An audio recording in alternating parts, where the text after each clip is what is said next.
Subsidy ధరలు పరుగులు పెడుతున్నాయి. గోల్డ్ ధరలు మరింత పెరుగుతున్నాయి. తులం బంగారం ధర ఏకంగా 1,60,000 దాటి 2 లక్షల వైపు పరుగులు తీస్తోంది. పసిడి పరుగు ఇప్పట్లో ఆగేలా కనిపించట్లేదని ఎక్స్పర్ట్స్ అంచనా వేస్తున్నారు.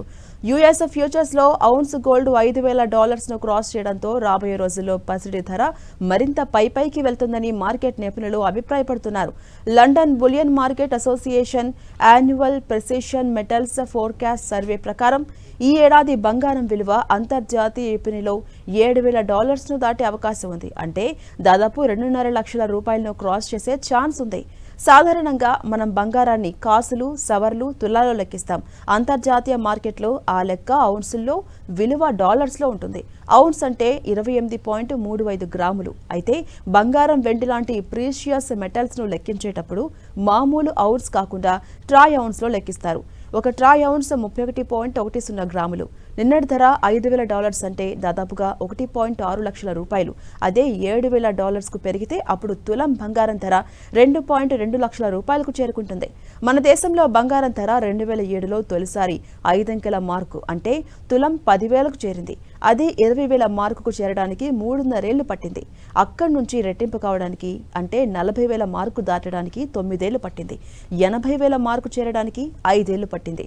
80,000 నుంచి రెట్టింపు కావడానికి అంటే 1.6 లక్షల మార్కుకు చేరడానికి పట్టిన సమయం ఎంతో తెలుసా? కాస్త అటు ఇటుగా ఏడాది సమయం పట్టింది. కొత్త సంవత్సరం ప్రారంభమైనప్పటి నుంచి 26 రోజులు గడిచాయి.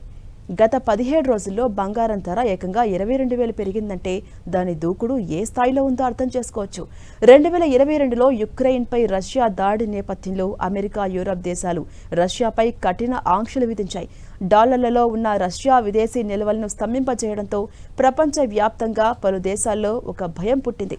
పలు దేశాల రిజర్వ్ బ్యాంకులు డాలర్స్పై ఆధారపడటాన్ని తగ్గించుకోవడానికి పెద్ద ఎత్తున పసిడి కొనుగోళ్లను ప్రారంభించాయి. అప్పుడు మొదలైన పొత్తిడి ధరల అసాధారణ దూకుడు అమెరికా అధ్యక్షుడు ట్రంప్ తీసుకుంటున్న విపరీతమైన నిర్ణయాలతో మరింతగా పెరిగింది. బంగారం ధరలు నానాటికి ఎగబాగుతుండటంతో పెట్టుబడిదారుల్లో పొత్తడి కొనుగోళ్లపై ఆసక్తి పెరిగింది. ఇప్పుడు తక్కువ ధరలో కొనకపోతే బంగారం రేట్లు ఇంకా పెరిగిపోతాయేమో, అలా పెరగడం ద్వారా వచ్చే లాభాలను కోల్పోతామేమో అనే ఉద్దేశంతో చాలా మంది బంగారం కొంటున్నారు. దీనికి తోడు డాలర్ బలహీనపడుతోంది. డాలర్ బలహీనపడినప్పుడు ఇన్వెస్టర్లు చూసేది బంగారం వైపే. పొత్తడి ధరలకు రెక్కలు రావడానికి ఇది కూడా ఒక ప్రధాన కారణం.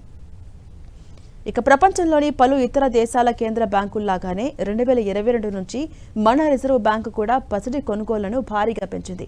ప్రస్తుతం మన రిజర్వ్ బ్యాంకు వద్ద 880 టన్నులకు పైగా బంగారం ఉంది.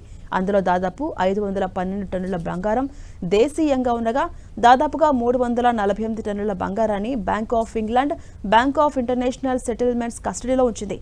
మిగతా బంగారాన్ని గోల్డ్ డిపాజిట్ల రూపంలో దాచి ఉంచింది. ప్రపంచం మొత్తం మీద అత్యధిక గోల్డ్ రిజర్వ్స్ ఉన్న దేశాల్లో 8,000 టన్నుల బంగారంతో అమెరికా అగ్రస్థానంలో ఉండగా మన దేశం 880 టన్నులతో 8వ స్థానంలో ఉంది.